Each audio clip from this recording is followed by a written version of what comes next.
kopi ini udah jadi kebiasaan orang Indonesia, filosofi kopi. Dan efek positifnya ya konsumsi kopi di Indonesia ini yang meningkat gitu kan. Dari episode yang satu kemarin, itu banyak teman-teman aku yang nanya, yang kayak masih bingung gitu. Sebenarnya ada nggak sih pengaruh kopi ini ke mood kita gitu? Kayak mood ya, mood aktivitas, moodian lah, mood booster gitu kan. Karena mereka masih bingung ketika mereka tidak minum kopi, itu malah jadi pusing.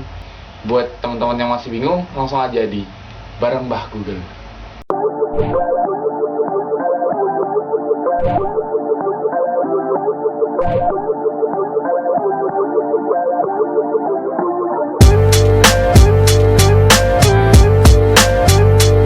Kita bahas efek kopi pada mood kita. Kopi ini udah jadi kebiasaan orang Indonesia, sudah jadi kebiasaan orang-orang tua di Indonesia. Mulai aktivitas pagi, berkumpul-kumpul bareng temen-temennya, itu udah jadi kebiasaan dari dulu. Masuk ke tahun 2014, tren kopi masuk ke kalangan anak-anak muda. Sejak tayangnya film tentang kopi, filosofi kopi, tren kopi ini udah naik. Nih, lo ngopi dulu deh biar lo tenang. Tiap hari juga ngopi, tiap hari juga berantem. Kita ganti nama jadi filosofi kopi. Udah jadi kayak gaya hidup gitu. Mana-mana udah ada coffee shop, sedikit ada kedai kopi. Dan efek positifnya ya konsumsi kopi di Indonesia ini yang meningkat gitu kan. Langsung kita bahas pada mood kita. Nah, yang pertama, kopi ini bisa meningkatkan kewaspadaan dan juga bisa meningkatkan kecemasan. Misalnya, ketika kita memulai aktivitas pagi, terus minum kopi, itu bisa meningkatkan kayak semangat kita, terus kayak energi gitu. Ketika kita sudah terus-menerus terbiasa minum kopi, itu bakal jadi efek positif buat kita. Nah, makanya kebanyakan dari dulu sih ya, dari orang-orang tua dulu, itu minum kopi itu di pagi hari ya, untuk nambah-nambah semangat gitu. Kemudian kopi yang bisa meningkatkan kecemasan, nah itu tergantung konsumsi kopi yang kita minum setiap harinya. Seperti yang dibahas sebelumnya, ada beberapa kadar kafein yang ada di dalam kopi. Jadi kalau misalnya kita itu minum kopi dengan kadar kafein yang tidak lebih dari 300 mg, sekitar 2 atau 3 gelas per hari, itu tidak mempengaruhi. Tapi kalau kita sudah lebih dari 3 gelas sampai 6 gelas lebih per harinya, itu jangkauannya bakal mengganggu sistem dalam tubuh kita gitu.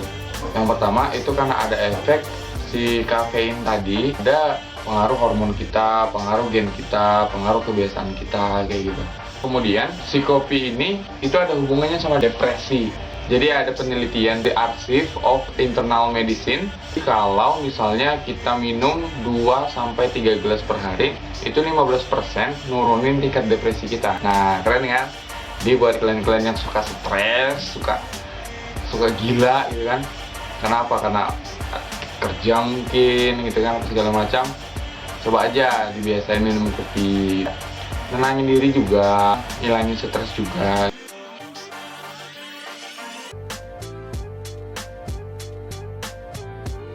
Nah, ini juga ada dampak buruknya kalau kita misalnya minum 4 atau 6 gelas lebih per hari.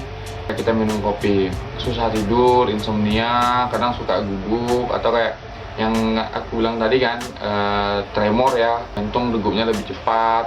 Faktor kebiasaan juga kan ya. Kopi yang kita minum itu kan untuk ngilangin stres, nenangin diri, kayak nambah semangat gitu. Kadar yang berlebih dan kita sudah menjadi kebiasaan, ketika kita tidak minum kopi, ketika kita berhenti, jadi kayak misalnya gini nih, kita udah candu ngerokok gitu kan. Ketika nggak ngerokok, kita bingung. Ini kata teman-teman aku kan, mulutnya asam atau pusing atau mau ngapain. Kayak gitu juga kopi. Kalau misalnya kita udah kebiasaan minum kopi yang berlebihan, pas kita nggak minum kopi ya kita jadi pusing. Nah, oke. Jadi untuk episode kedua ini masih bahas kopi. Pengen bahas sesuatu atau punya saran atau kritik, episode kali ini itu ada yang kurang-kurang, boleh langsung di komen. Nanti kita diskusi di sana seperti biasa. Like, komen, dan subscribe.